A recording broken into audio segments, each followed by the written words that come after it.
Hi, everybody. Thank you, Economic Times, for giving me this opportunity to be there for this session. And thanks, Sumit, for hosting this session. It's an absolute pleasure and privilege to be with all of you today. The topic that we are discussing today is how to bridge the voices between the buyers and the sellers, which in essence is all about consumer freedom and giving them the option of making mindful choices. The way I've gone about it is to talk about four enablers. One is to have the right kind of quality and standard of products. Two, to listen in actively to what the consumers have to say. Three, as the consumers evolve, how can brands evolve to keep up pace with them? And last but not the least, is about offering consumers choices so that they can make the right decisions. So let's look at them one by one. The first one that we spoke about was offering consumers the right quality and standard of products. Now, if you look at India, it's a complex and diverse country with a whole spectrum of products ranging from unorganized, unbranded products at one end to some really premium brands at the other end of the spectrum. And all of them come with a certain quality and standard. So, one of the key asks from the packaged goods industry is how can we offer consumers the right kind of quality and acceptable value? And that becomes very, very important. And value can come in many ways. It can be in the form of affordability, accessibility, convenience, and price points.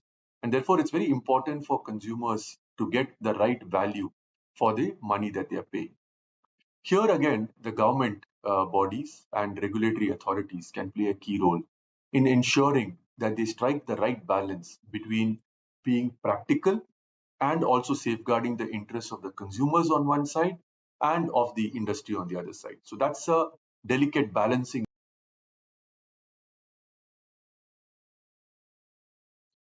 The other piece that's becoming very, very important in this aspect is this whole angle of sustainability. As we get into more and more commercialization and industries growing, it comes at a cost of utilization of water, energy, and plastic. So again, as responsible corporates, the corporates should ensure that we are able to give consumers what they need, but being mindful of the environmental consequences of it. And at the same time, the role in again maintaining this thin balance between all factors that are into play. The second aspect is around taking consumer feedback in an active and indeed a proactive manner. So, of course, there are traditional ways of getting feedback from consumers through standard research methodologies, and that will continue. But what is important also is for brands and businesses to not just understand the articulated needs of consumers, but to dig deeper and with a deep sense of listening to get to also unarticulated needs and indeed anticipate needs so that they're able to delight the consumers on an ongoing basis. If I were to give a few examples from the confectionery category where I come from, we launched this lollipop under Chupa Chups, which is a gum-filled lollipop. So there is a lollipop with a chewing gum inside it, right? And as you suck on the lollipop and you finish the lollipop, the chewing gum starts coming into play.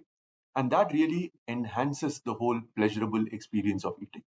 Now, if you went to a consumer and asked them, they might not articulate this in so many words, but when you go and present this to them, they are delighted by it, right? So that's an example of how we could go about understanding consumers and indeed giving them offerings and propositions which truly delight them.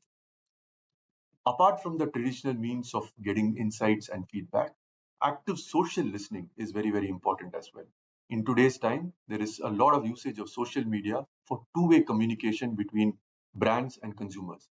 And brands would do well to keep a very, very close watch and eyes and ears open to see what consumers are saying in some of these medium and then act upon it in a timely and a responsible manner. The third piece is around how brands evolve in line with how consumers evolve. As we all know, consumers have been evolving over the years. They are becoming more demanding and discerning in what they want. And it's important for brands to keep pace with that. So we all know brands like Nike, for example, which urges you to, explore possibilities and push yourself to, limits, or Dove, which really talks about inner beauty, are all brands which transcend the functional aspects of the product and have a larger purpose which they stand for. And I think that's the important thing for brands in terms of what is that meaningful role that they play in the life of the consumers. Again, if I were to use an example from the confectionery industry, we have a brand called Happy Dent, which is about sparkling teeth and therefore a sparkling smile. What we have done recently is taken that one step forward to say that here is a chewing gum brand which you consume, gives you sparkling smile because of sparkling white teeth, but also helps you throw light into social issues.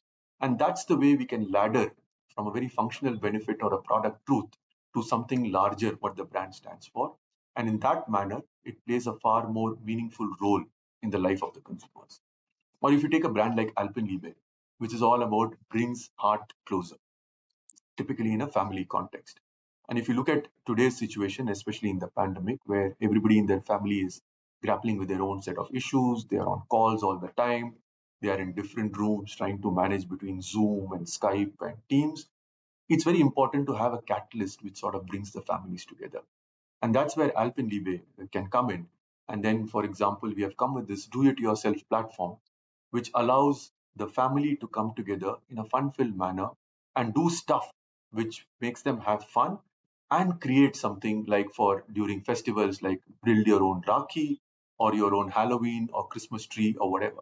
So I think these are the ways in which brands can integrate themselves into the lives of the consumers, create rituals around it, and indeed play a far more meaningful role in their lives, which then further enhances the consumer's freedom to make the right choices. The fourth piece is really around offering consumers alternatives. And I think this is an important one. Anything that we consume, if we don't consume in moderation, is not good for us. And again, if I were to draw some examples from the confectionery category, most of our products you would find are small portion sizes, 1 to 4 grams typically, right? And therefore, that really offers consumers a small portion control to get some simple joys in life. And even here, while most of our products are sugar-based products, what we also do is offer sugar-free variants, especially in brands like Mentos, Happy Dent, and Center Fresh, across multiple price points. And this indeed offers consumers who are seeking that kind of a benefit to go and pick them up. In fact, we recently launched a sugar-free variant for the first time at rupee 1, and that actually makes it affordable and accessible to a whole bunch of people of a different pop strata. So those are ways in which you can provide alternatives to consumers so that they can choose from that. Or indeed, one is to look at sugar-free kind of offerings, but also can we add something to products in terms of functionality? So for example, our lollipops, the caramel version of it has calcium in it. The fruit versions have vitamin C in it. And those offer functional benefits to consumers. Or we recently launched Alpenlibe Juicy Fills, which comes with fruit juice and vitamin C. So there are many ways in which we can actually provide functional benefits to consumers as well. But ultimately, it's about the choice that consumer makes basis on his or her needs of that time. So in summary, there are four things that we spoke about. Making sure that we have the right quality and standard of products, listening in actively to what consumers have to say, ensuring that the brands evolve in line with evolution of the consumer, and last but not the least, providing consumers with alternate choices. And I think these four, if well leveraged by the brands, can really help in allowing consumers to express their freedom of choice. In line, I think what is also important is a three-way partnership between consumers, brands, and the government authorities.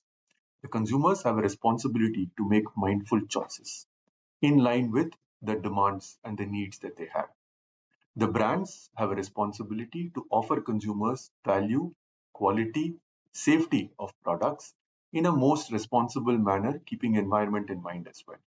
And the government bodies and regulatory authorities have a responsibility of striking the right balance between being practical yet realistic in terms of setting a bunch of regulations that fuel growth and demand on one side, yet also take care of consumer requirements.